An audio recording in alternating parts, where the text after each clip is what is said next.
sad thing is, like, to get ready for the Party Congress, you shouldn't be watching just 16 episodes of this show.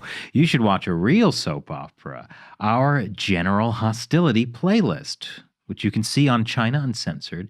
Get a full rundown of all the party internal conflicts, and you can celebrate by wearing your very own General Hostility t-shirt, which you can buy now for a limited time only at ChinaUncensored.tv/merchandise. That's beautifully going capitalist with it. of you, Chris. Yeah, There we go. absolutely.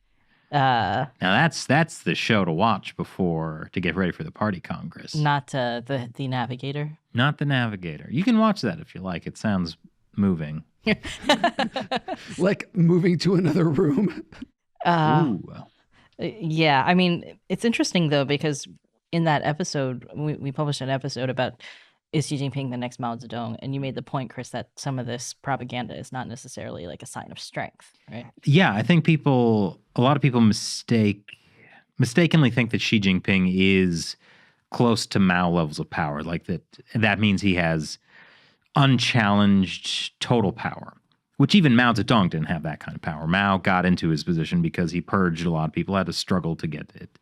After the Great Leap Forward, which was a disaster, he kind of fell out of power, and the Cultural Revolution was him sort of using it as a way to get back into power. So the idea that like any party leader, any communist leader can sit comfortably in power is just inaccurate, because there's always someone coming for you. And it's interesting how there was some analysis from Sino Insider, which is like a China risk consultancy, that was talking about how the propaganda is actually Xi Jinping's way of like boosting himself. Because there are very real issues facing China that even other party members are aware of. He hasn't achieved a lot of the things he set out to achieve. But I mean, yeah, people see that zero COVID is actively hurting the Chinese economy, and lots of people aren't happy about that. And I think including that's the party main members. thing. I think that's the main thing right now is zero COVID. But even a lot of the things that they're like, oh, he was successful at this and that, is not necessarily like he hasn't done everything he set out to do. So all the propaganda is kind of papering over a lot of that. Right. But even I noticed in this like 2-minute English language propaganda video that we watched, it's very much equating Xi Jinping with the people. Right, it's like, oh, Xi understands the people understand Xi. She the people. So, not bad. Well, thank you. I guess we should also mention that me telling you one of your puns is not bad is actually It's very high praise. Thank you, Shelley. Leave a comment below. Was that a good pun? Let us know. Are we gonna have the audience start to rate Matt's puns? Yeah, why not? The people shall decide. Yeah. People's puns. But like Mao, if I don't like the rating that you give me, watch out. You're gonna get burned. Oh, I thought that was going to lead into another pun. No. Mm. No, it was just a threat. No.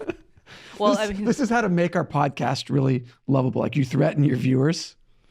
It might work. You had a point, Shelley. I'm pretty sure you had a point. Yeah, what happened? I got derailed by Xi the people. Okay, but it was Xi Jinping and the people.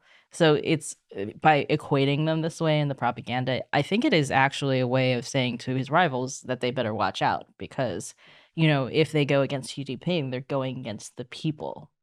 The people love Xi, so they would rise up. Yeah, Well, that's essentially the Cultural Revolution, right? It's that Mao got, because Mao was power struggling with other political people, that by getting the people, that is like the common man on the street, to wave a little red book and hold a portrait of Mao and have that happen on a mass scale. It wasn't just that; it was also literally the Red Guards, right? Right. Mass violence. Yeah, they were literally fighting each other in the streets. Right. So it's people on the ground supporting Mao. And you get a big enough movement for that, and then it allowed Mao to maintain power. Yeah. Right. So if Xi Jinping was looking at that model of the Cultural Revolution, he'd see, oh, well, this works. And there's absolutely no long-term downside to that. Well, I don't think it is the Cultural Revolution anymore is the thing. Like, I don't think that could happen again. Oh, I totally agree. It would play out in a very different way. But just the idea of seeing that you can you can use the people and their love of Xi Jinping to Or in like, their alleged gain power. love of Xi Jinping. Yeah, that's the big thing. Like, is there really that kind of love for Xi Jinping? Well, that's a big question. And you hinted at this earlier, Matt. But before we go to that, I think one of the things is about this propaganda is that Xi Jinping and the people, like, and then there's also the relationship between the party and the people, right? Like a lot of the type of propaganda talks about, the people's red heritage or the red genes or GENES genes, not item of clothing genes, but like the idea that, almost that the Communist Party is a fundamental part of China's DNA. Which really is just a red herring. Okay. I was going to say, come on, party people. Leave your comments below. Maybe not on that one. I had a point. Yeah, my point was that it's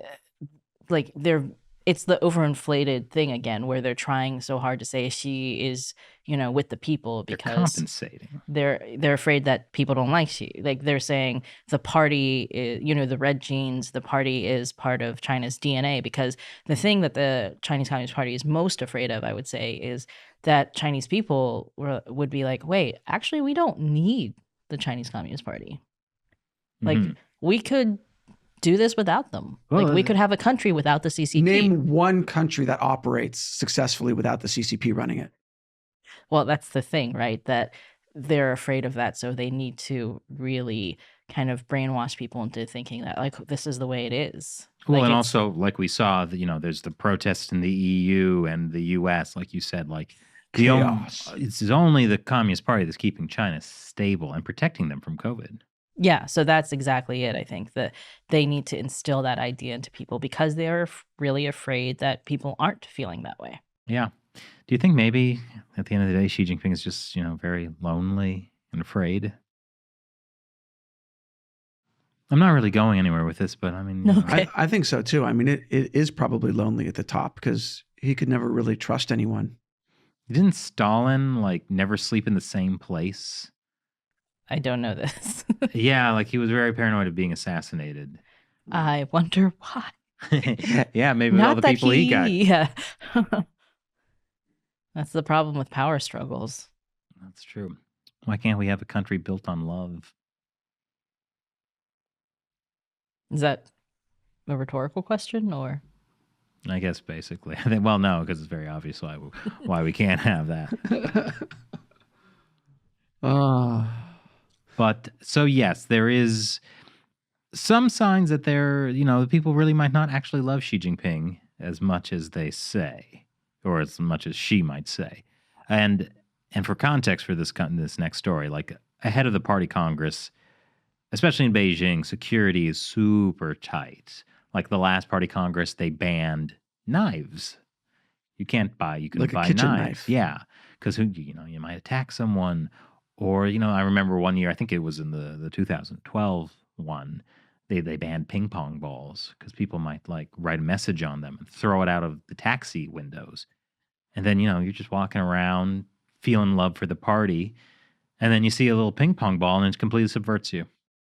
There was also, I think in the 2017 party congress, they didn't let people open their windows. Yeah, I think there was something with birds too. Like they didn't want, they were afraid people would write messages and attach them to birds. I might be making that up actually. When you say it, it kind of sounds familiar, but I also don't remember the story. That was 5 years ago. That's a long time ago. That's right. Yeah, I kind of feel like I remember something about pigeons, but also pigeons. very Although, vague. I think they were giving them anal tests in case to see if somebody put a bomb in the pigeon. Okay, this is starting to sound more familiar now. Yeah. The problem is the things they do are so crazy. I'm second guessing myself. This this sounds stupid. Anal bombs and pigeons. Surely that can't be right. Should I look this up? Yeah, Keep talking, sure. Yeah, Harris. go ahead and put that in your browser history. Man, this if I'm Won't wrong be on the this weirdest one, thing in my what a- browser what a- history. What a wrong thing. Well, I won't share that story. You But- know, I was thinking that if Xi Jinping really wants to be more lovable, I know what he could do. Hmm? He could have people compare him to one of the most lovable cartoon characters of all time, Winnie the Pooh. That's a great idea. I mean, who doesn't love Winnie the Pooh? I mean, really, like Winnie the Pooh doesn't have enemies. So if only Xi Jinping could Didn't just Eeyore hate him? No, Eeyore was just depressed. Oh, You needed some Prozac. Yeah. that's true. But like yeah, I think that if Xi Jinping were to just embrace Winnie the Pooh, you know, he'd be a lot more relatable. People would actually feel closer to him. And he's really missed this golden opportunity, literally golden. Okay, I found it. A tweet from People's Daily China from 2014, from September 2014. So this is actually not for the party congress. It was for ahead of National Day, which is October 1st. So 10,000 pigeons go through anal security check for suspicious objects Tuesday, ready to be released on National Day on Wednesday. I didn't make it up. It's that stupid. It's like a white pigeon, so we'll put the tweet up. So they were like, I guess, doing like a release of like white pigeons, you know. you can't make it up. Like in my mind, I was like, no, wait, this, as I'm saying it, Well, they were doing anal tests to see if they had like a bomb or something. Like, well, so No, it that's wasn't stupid. quite what you thought it was at first, which was you thought people were tying messages to pigeons. which would, I mean, that would make even more No, but sense. just, I But just that was the less imagine some stupid version. conspiracy theorists be like, Yeah. you know, they're doing anal checks on the pigeons. It's like, but actually, it's true though. Or even worse, like the idea of like, hey, I know how we can finally overthrow the Chinese Communist Party. We'll get these pigeons and we'll put little bombs in their butts. Let's do that. Versus what actually happened in China, in Beijing this week. So the point is, like, we were all leading up to this point that the security is very, very tight ahead of a party congress or something like National Day. Uh-huh. They anal test. Who got that job? I wonder. Somebody who like lost Probably a power struggle. Migrant workers. One of the ethnics. I mean, it was just preparing them for what would happen 6 years later or 7 years later when they had to do COVID testing on people. Oh, when they started doing the anal Anal swabs. Of course. Yeah. Does the party have an anal fixation? I really don't want to know, honestly. I'm getting just so disturbed by this. So let's move on to something Security glorious. is tight. Something glorious that Security's- happened this past week. Okay.